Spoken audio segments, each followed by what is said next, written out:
All right, so what is the person reading the citation? All right, so let's welcome Linda on stage. Thank you.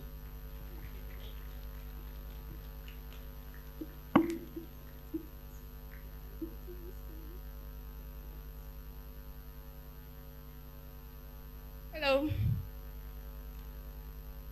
This should be a livelier room, please. So, um, when I say something, try to respond. I actually drove like 2 hours to get here, please.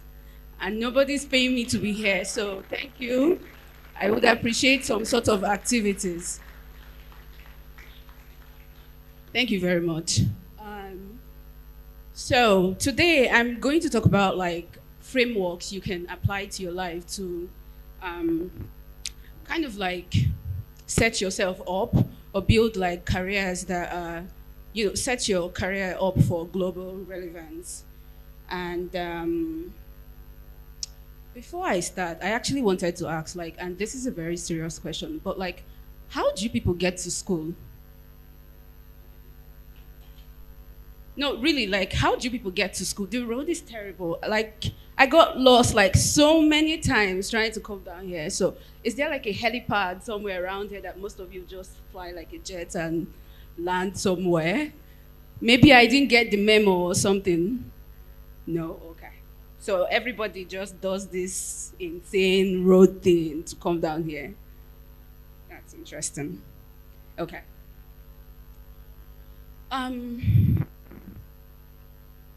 Next slide, please. Who's controlling this slide?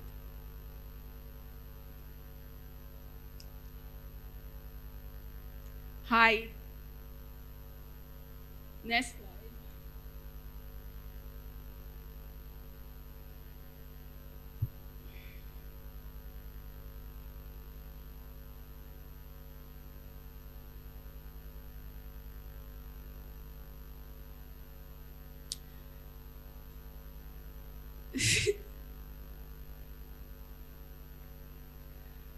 I should have tried being an MC in my former life. I would have started playing like teasers and all of that with you people, but that's not part of my skill set. I'm sorry. So, we're all going to bear this awkward silence. Finally, so move to the next slide, please. Okay. Um, Probably when you left secondary school or as you graduate from here, what is your oyster is probably one thing that the head of your school would probably tell you, implying that there's a lot of possibilities and that the world is like full of promise and open for you to take over. But the problem is that when you're born in Nigeria, the problem is that once you're born in Nigeria, the odds are like dramatically against you, first of all.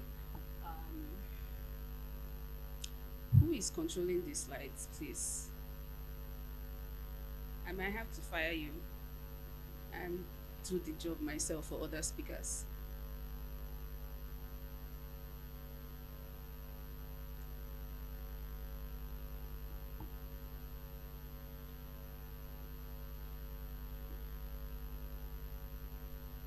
Thank you. Finally. Yeah. So, my favorite thing about Nigeria is that once you're born in Nigeria, like dramatically, the chances of you succeeding goes below 50%, just dramatically. People tend to say there's nothing like luck, but being born anywhere outside of Nigeria is tremendous amount of luck for you. The erratic electricity that other people don't have to deal with, and they can bring their ideas to fruition faster. And there's also insecurity, just a bunch of nonsense that I don't think any normal human being should deal with. But even with all these problems, I still believe that it's possible to build a globally relevant career from Nigeria while living in Nigeria. Like people have done it, people like Odunayo of Piggyverse, Ezra and Shola of Paystack, and Tunde Onakoya of Chess and Slums. These are a couple of people that I really just admire their journey, and not necessarily because of like what the outcome of their stories have come to be, but just because if you trace like their life stories and see like all the efforts they've put in, you start to like decipher some frameworks that really got them to where they are. And those frameworks are what I will be talking about just very briefly. And these are like frameworks that I have also applied to my life to get to where I am. And these are career agnostic frameworks. It's not specific to any career, just in general. Yeah, before you boo me off the stage by asking, hey, so who are you? Let me tell you who I am. My name is Linda Ikechukwu. I started out as a software engineer, but right now my title is Director of Technical Education at Cyber Step. It's a cybersecurity company based in the US. I'm also an executive MBA student at ISADE. FT just rated it like one of the top 10 schools, business schools in the world, so I'm bragging, yes. I am, oh wow, it's messed up, but I'm an international public speaker in the sense that I have actually spoken in 30 countries, in 4 continents actually. Yeah.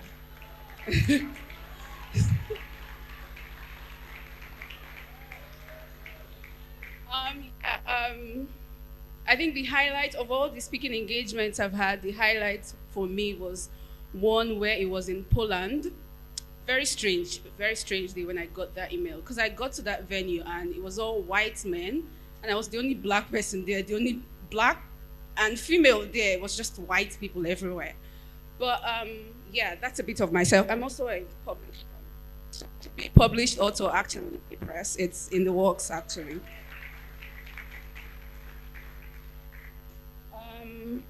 Okay, so this talk would just be me kind of like taking you through the journey of my life and finding themes around it and just sharing some principles that I live my life by to, or I have lived my life by to get to like where I am right now. And the first one is expose yourself to engineered, it's a lot of English, you know. Expose yourself to engineered serendipity through planned proximity. What does that mean? Environment matters a lot, you know. There are places where it's there for you to like get into certain opportunities and than others. When I was in university, I went to University of Port Harcourt, so no, I'm not a rich kid. When I was in university, there was this year when there was this insane strike and people were going home. But I knew I didn't have anything to do at home, and the ICT lab in our school had just partnered with Huawei for something, whatever. I didn't know what was going on there, but I was trying to get into tech. So I went there and I asked to volunteer. Now, this singular act serves as a cascade for like every other thing that has happened.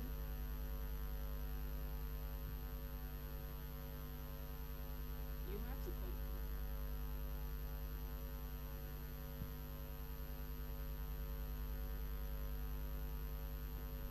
Okay. Just speaking with my.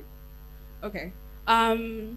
That singular act acted as like a catalyst for like every other thing that happened in my life, because it was there that my career literally took off. In volunteering there, that was how I started learning and got into tech actually. And in volunteering there, one day I was just there and this director somewhere in Hawaii came to visit the school, came to visit the HOD of the computer science department that was there. And we just got talking. And from that conversation, that was how I got into like, I don't know if anyone here knows of the Huawei ICT competition. They do it like yearly and they take like people to Hong Kong and all of that. Yeah, so that was how I got into that competition. And after that, I like right out of school, I dropped my pen and I started working for Huawei. And it was there that I learned about like cloud engineering and all of that and got into Huawei. I think that the lesson there is really to like, proximity matters a lot if you're trying to like achieve anything in life. So you reason about like the types of like opportunities I want to be exposed to, the type of things I want to get into. Where are the people doing it? Where do they hang out? And find a way to get yourself into there, because it's very important. If you're closer to where, like a celebration is happening, you're likelier to get food. Like if you're closer to where they're doing like a burial or like a wedding, it's likely that you get a pack of jollof than if you're in your house. So that's that. The next framework for me, and something I always do whenever I'm trying to like get into like anything new, is to either find or form a circle. And what do I mean by that?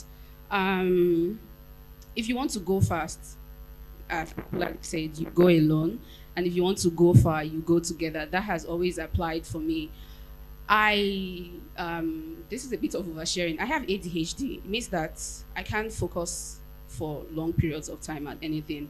And so I need some sort of like external motivation and accountability to literally do anything. And I found out that for me, this is like the cheat code. Sometime in 2019, I started working for Huawei, and then the pandemic happened. I left Huawei in 2021. I started off with cloud engineering, but then I wanted to like get into proper software engineering, like back-end engineering, coding, and all of that. And I started taking courses. While in school, I joined GDG. So yeah, it's very nice that you guys are here in this community. It was very helpful for me actually. So while in school, I joined GDG, and when I left school, worked for Huawei, I wanted to get back into software engineering. And I think React had come out then. It was like the in framework, and everybody was learning it. And like high-paying jobs were all asking for React and all of that. And I wanted to learn React. And I thought to myself, I just went on Twitter and I tweeted, who else here is trying to learn React and wants to like get into a group with me? We'll start like an accountability group. We'll meet every weekend we'll buy a course, we'll take it, we'll meet every weekend to like talk about what we've learned, help each other through any confusions and all of that. And 10 people joined that group. We named it tennis engineering. That was like a catchphrase during that period where somebody went to Marquesian and claimed he could build hotels.ng in one day or like 1 week. It was a very funny period. But yeah, so we were in that group for roughly, say, 3 months, 4 months, thereabouts, when that course finished. And I can categorically tell you, because I still talk to people on all that in that group. Right after that group, so many of them went on to like get international jobs, because like it was such a fast-paced like upskilling. We were meeting every weekend, and our rule was that for any catch-up, for any weekend meeting, if you didn't show, you were kicked out of the group immediately. Like, we were not here to play. We're holding each other accountable. And I think that that's very important if you're trying to achieve something. And that's why even when if you're like a fitness, whatever, your coaches will always tell you like, find like an accountability partner. That's the easiest way to achieve things, honestly. And like across my life in multiple places where I've had to like upskill quickly, that has been my cheat code.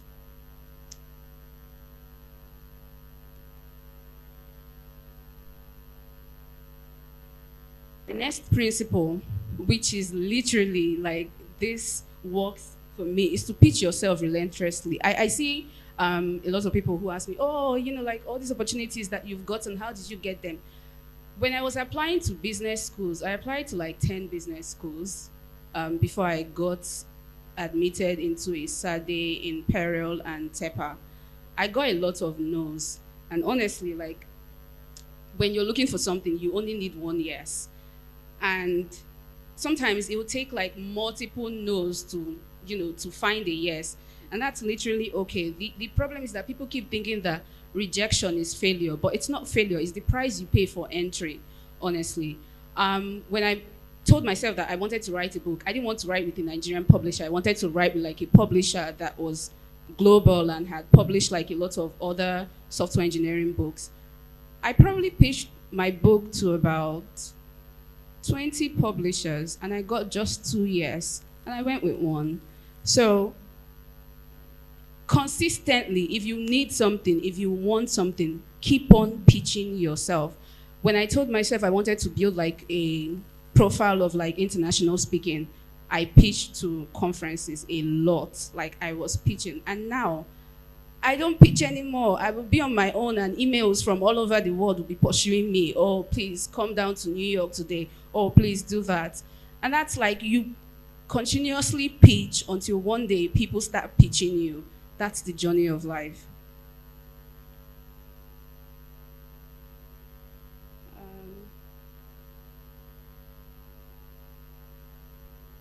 My next framework and works for me is to build a public library of proof. And I'll tell you why. Almost all the, I've not categorically applied for a job after I left Huawei. Most of the jobs I got are just people messaging me from, because I started this thing where I was doing it for myself. I don't know, like people started finding it. But since the beginning of my career, I've always been a person who learns in public. And so what that means that if you check my name on, you would find like articles, technical articles that I've written, some on front end, some on DevOps, some on cybersecurity, some on cryptography. Like wherever I find myself and I'm doing anything and I'm learning, I'm putting out as much information as I consume. And that's one thing that I tell like the people I mentor, don't just be a consumer. As much as you consume, give something out to the world. Because my current job was pitched to me. I was literally just on my own, and my manager just came into my DM that, oh, I've seen this thing you did, and I've seen that thing you did. This is exactly what we're looking for. Would you want to come and work for us? And that's how, since I left Huawei, most of my jobs have just been people seeing projects I've posted online, people seeing things I've posted online, and they're just like, yeah, I like the way you break down things. I like the way your mind works. Please come around. As you go through life, don't keep your knowledge to yourself. As you acquire knowledge, as you break down things, put them out there. Publish papers, publish blog posts, publish whatever. Just put your body of knowledge out there. Don't just be a consumer. Also be a producer, because that's how you get, I like to say this thing, opportunity doesn't come to the most qualified. It usually goes to the most visibly qualified. The most visible person who is qualified is who it goes to. It doesn't go to the most qualified anymore. So put yourself out there, put what you know out there. Let there be proof that you know something out there.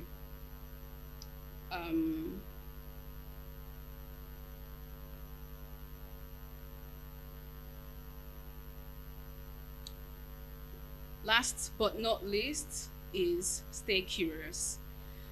I used to have this fantasy when I was in uni that, like, because I studied electronic engineering and it was just, it was, oh my God, we read so much, Jesus. It was a battle. And I used to have this fantasy where it was like, after I left school, I wouldn't have to read anymore.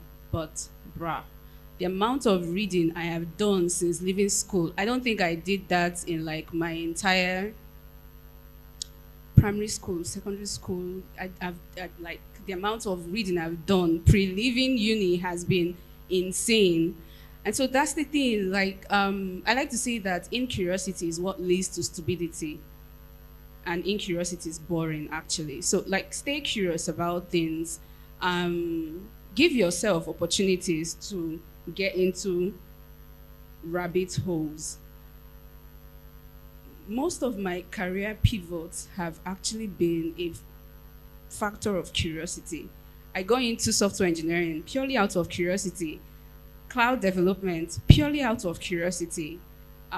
Technical education and information architecture, purely out of curiosity. I get curious about something. I go in a rabbit hole. I find people that are doing it. I ask myself, is this exciting to me? And I switch careers, honestly. I'm actually a serial career switcher. But stay curious, pursue your curiosity, even if it's just on the side, because like curiosity is what opens you up to like serendipity, is what opens you up to like opportunities that you didn't plan for. And most times the opportunities you didn't plan for work out better than the ones that you planned for. Um, in summary, I would just leave you with a quote that I really like from Tunde Onakoyo, and he says, "It's possible to do great things from a small place." I have done great things from a small place, and I think that literally anybody else can do the same. So, thank you very much for having me.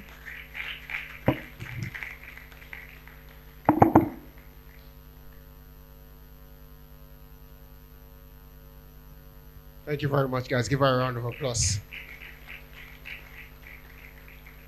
Stay curious. So I'm very sure a lot of you are very, very curious.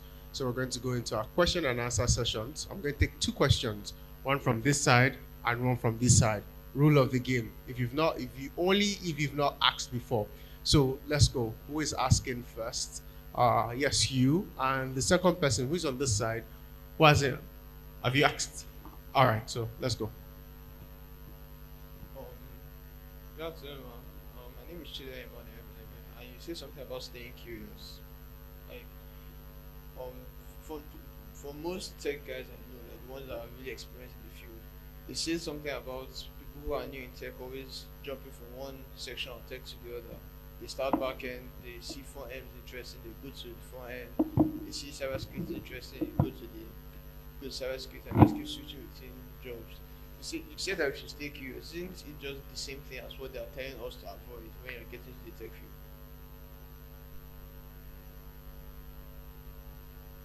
field? So there is a thing like structured curiosity. When I said that I'm like a serial career switcher, it doesn't mean that I just jump from one thing. I built depth in one aspect and then I move to something else. It's probably a factor of my ADHD, but there is such a thing as structured curiosity, and I agree with that advice. If you're trying to build a skill set, you need to give yourself a minimum of 3 years to go deep into it. No need starting up. You start with back-end engineering today. 6 months in or 3 months in, you're moving to front end. You never get good at it. It takes like almost a year to get good at something, and it takes like almost 5 years to get great at something. So give yourself minimum of 3 years. For me, that's my rule actually. And also, most of my career switches have been very interconnected, so it's not that I'm moving drastically from cloud engineering, which is like you do a bit of like back-end engineering small, so it wasn't so much of a move. And then I moved to like education now. So it's not so much, I'm in cybersecurity now, but it's not, most of the fundamentals apply. So for me, I'm just moving fundamentals from here to here. But I've never been in any role less than 3 years, actually. Yeah.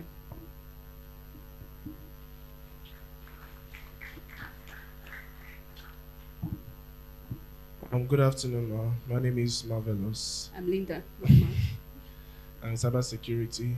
I have a question. It actually concerns your learning phase in cybersecurity. As for me, that's an enthusiast in cybersecurity.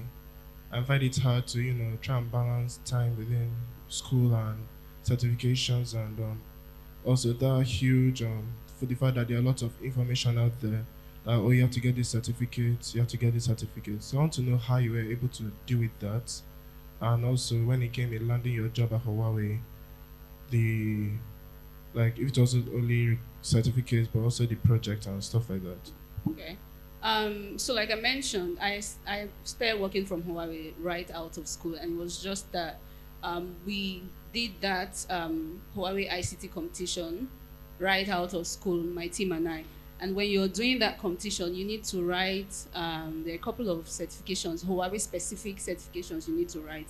There is, I've forgotten now, but it's all in cloud. For us, that was what we were doing. It was all in cloud. And then when I joined Huawei, I had to like write a couple extra ones, HCIA, HCIE, so like a bunch of those. But I think you just need the basic one first to get into the field, and what's it now? I'm in like cryptography mainly, so we don't have like certifications as much as like cybersecurity people that like certificates too much. But yeah, Once you like get the entry level one, that's enough to get you like an entry level role inside, and then from there you start writing the advanced one, honestly. And yes, there are a bunch of my advice. If I want to learn something, I go for like a structured course part and follow it, because like there's so much out there. It's easy to like just get confused and get lost and start, you know, going around in the weeds. So yeah.